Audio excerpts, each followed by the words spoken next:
रूपा सती ने प्रजापति दक्ष के यहाँ जन्म लेकर सृष्टि के रचना क्रम में एक नवीन अध्याय को आरंभ किया।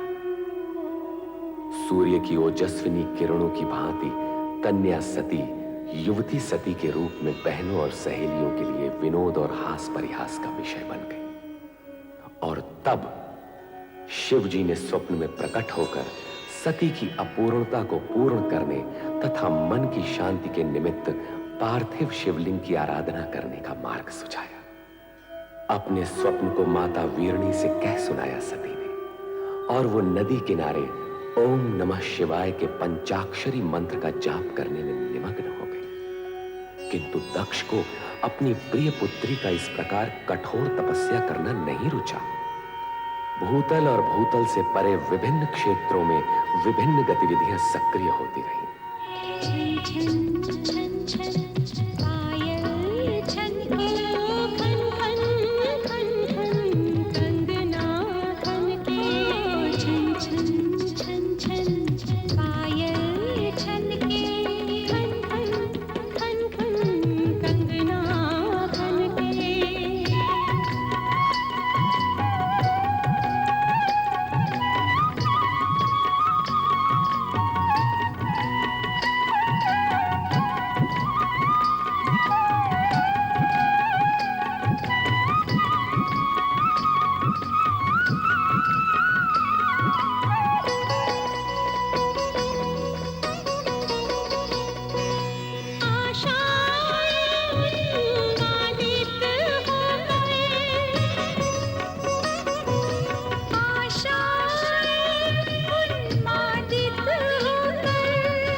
देवर्षि नारायण नारायण नारायण नारायण नारायण। देवर्षि नारद।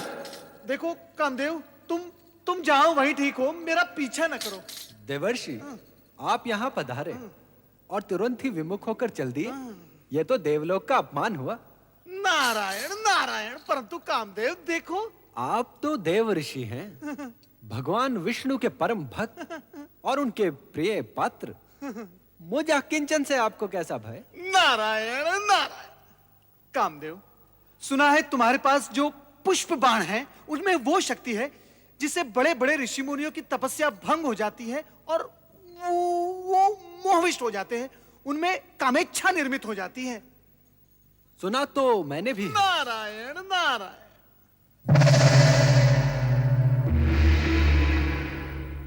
किंतु मैं पुष्प बाण की इस शक्ति को देखना भी चाहता हूं। किसी सुपात्र पर इसका प्रयोग करना चाहता हूं। और आप? नारायण नारायण। कामदेव, ऐसा नहीं हो सकता।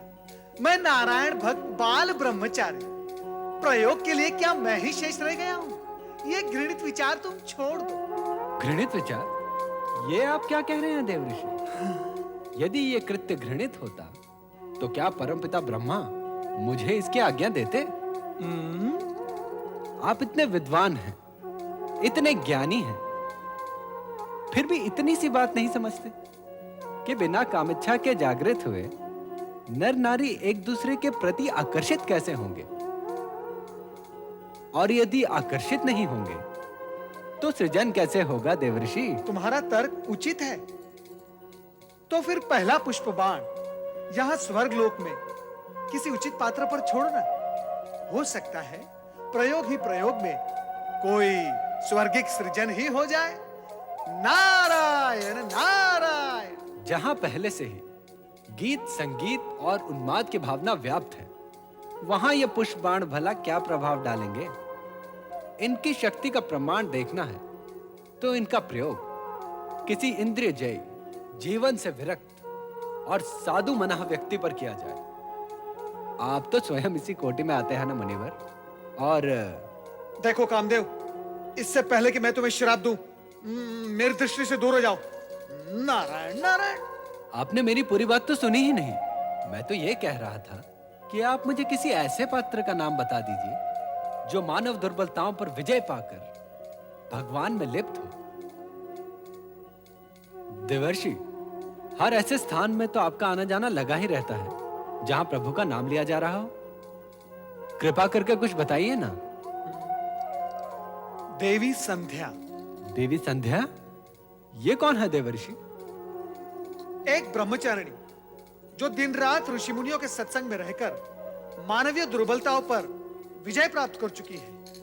कामदेव, मुझे पूर्ण विश्वास है कि उस पर आपके ये पुष्प बाण व्यर्थ जाएंगे। यही तो देखना है देवर्षि। और हां, सुपात्र की खोज में सहायता देने के लिए धन्यवाद। नारायण नारायण। ब्रह्मचारिणी संध्या। ओम आदित्याय नमः स्वाहा। ओम आदित्याय नमः स्वाहा। ओम आदित्याय नमः स्वाहा। ओम वैश्वनराय नमः स्वाहा। ओम वैश्वनराय नमः स्वाहा। ओम वैश्वनराय नमः स्वाहा। ओम आदित्याय नमः स्वाहा।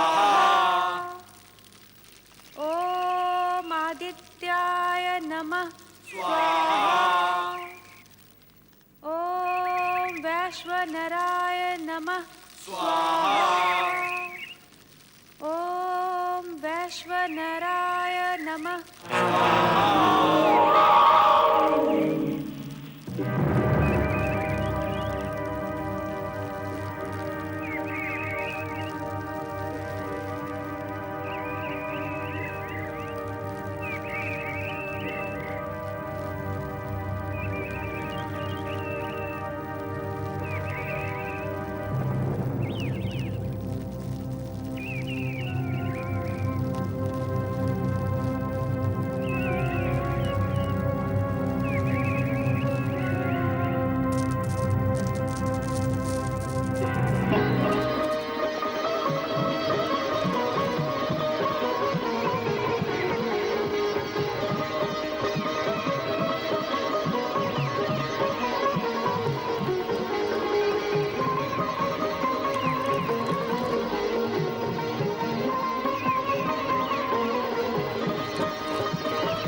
संध्या देवी, देवी संध्या, सुनिए देवी संध्या। हे ब्रह्मदेव, ये क्या अनर्थ हो रहा है? ओम नमः शिवाय। कामदेव, संध्या,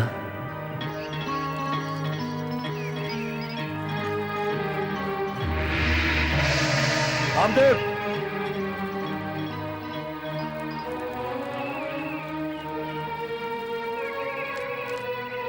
कामदेव, संध्या। हाँ?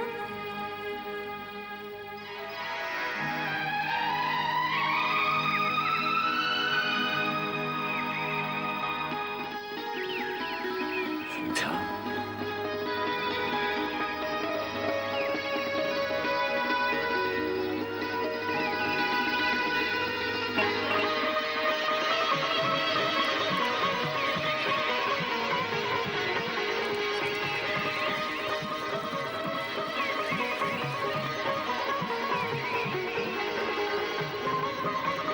हे भगवान शिव, ये क्या अनर्थ हो रहा है? यदि अरण्यों में स्थित ये पुण्य स्थल भी भोग स्थल बनने लगे तो आप में रमे हम भक्तों का क्या होगा, इस संसार का क्या होगा। हे प्रभु, हमारी रक्षा कीजिए, रक्षा कीजिए रक्षा प्रभु, कीजिए। रक्षा कीजिए। मुझे क्षमा कीजिए पिताश्री। तुम्हारे मुख से पिता सुनते हुए भी मुझे लज्जा आती है। तुम्हें अपने पुष्प बाणों का प्रयोग करने के लिए क्या ऋषि आश्रम और देवी संध्याएं मिली? बाद में जब मैं कामादक देवी संध्या की सहायता के लिए पहुंचा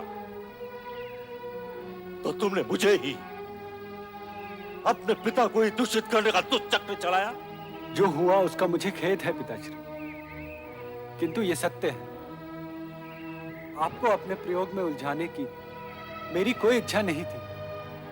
कामाविष्ट देवी संध्या के शरीर से निकली मोहिनी गंध ने आपको उनकी तरफ आकर्षित होने के लिए विवश कर दिया। और जो भी हुआ हो, किंतु आज तुम्हारे ही कारण लोक और शिव की दृष्टि में स्वयं लोक सृष्टा ब्रह्मा को लज्जित होना पड़ा।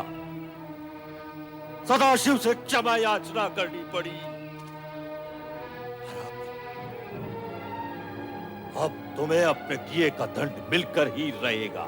नहीं नहीं पिताश्री, मुझे क्षमा कीजिए, मुझे क्षमा कीजिए पिताश्री। मैं तुम्हें श्राप देता हूं कि वो भगवान शिव जिनके आराधना स्थल को तुमने अपने कुकृत्य से कलंकित किया है, एक दिन तुम्हें भस्म कर देंगे, भस्म कर देंगे, भस्म कर देंगे, भस्म कर देंगे। नहीं पिताश्री, मेरी रक्षा कीजिए पिताश्री, अपनी संतान की रक्षा कीजिए। नहीं पुत्र नहीं। श्राप तो धनुष से निकले हुए उस बाण की तरह है जिसे लौटाया नहीं जा सकता। एक बात और है, इसी श्राप में तुम्हारा और जगत का कल्याण भी निहित है। अतः इसे श्राप के साथ साथ आशीर्वाद भी समझो।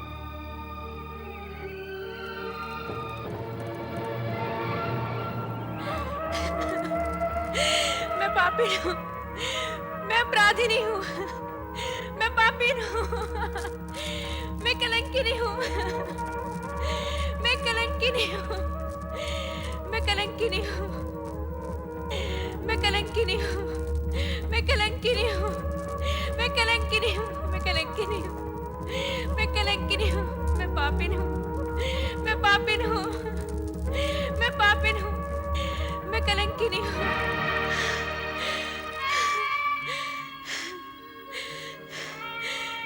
इतने बड़े पाप, इतने बड़े कलंक का बोझ लिए अब मैं ये जीवन कैसे व्यतीत करूंगी? जिस शिव की एक झलक पाने के लिए बरसों से इस जीवन को पुण्य कर्मों में लगाए रखा था, वही शिव आज सामने भी आए तो मात्र ये कहने के लिए कि मेरा पाप अक्षम्य है। अब मेरे जीवन का क्या अर्थ और बिना अर्थ के ये जीवन कैसा?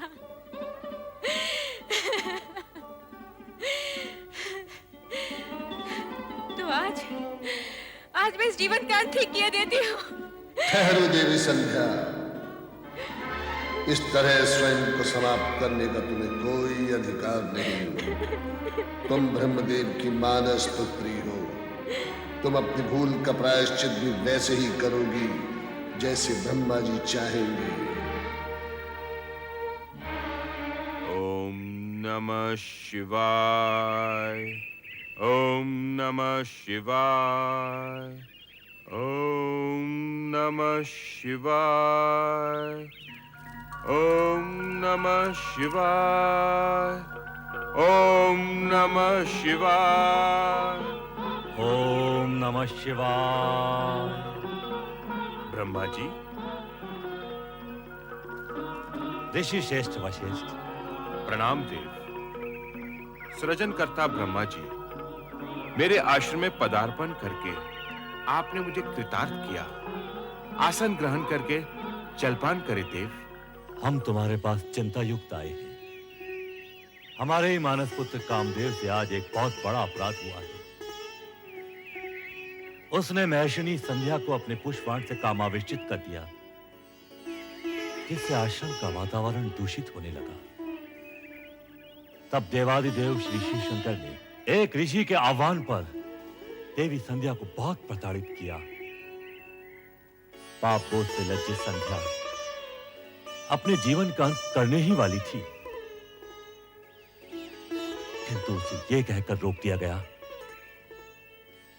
कि देह त्यागने से उसके पापों का प्रायश्चित नहीं होगा। आपकी बातों से ऐसा लगता है सृजनहार कि देवी संध्या ने ये भूल जानबूझकर नहीं की। हे ब्रह्मा जी, आपसे प्रार्थना है कि आप देवी का मार्गदर्शन करें और उन्हें प्रायश्चित करने का उपाय बताएं। मात्र एक उपाय है, वो है देवाधिदेव श्री शिव शंकर के क्रोध को अपनी तपस्या से शांत करना। तुम्हारे पास हम इस कारण से आए हैं कि तुम देवी संध्या के पास जाओ, शिव महिमा और शिव तपस्या की विधि से उन्हें अवगत कराओ। जो आज्ञा परमदेव।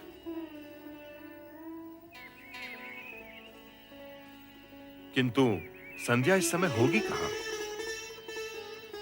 संध्या अपने आश्रम के पास वाले वन में एक पर्वत पर बैठकर अश्रु बहा रही होगी।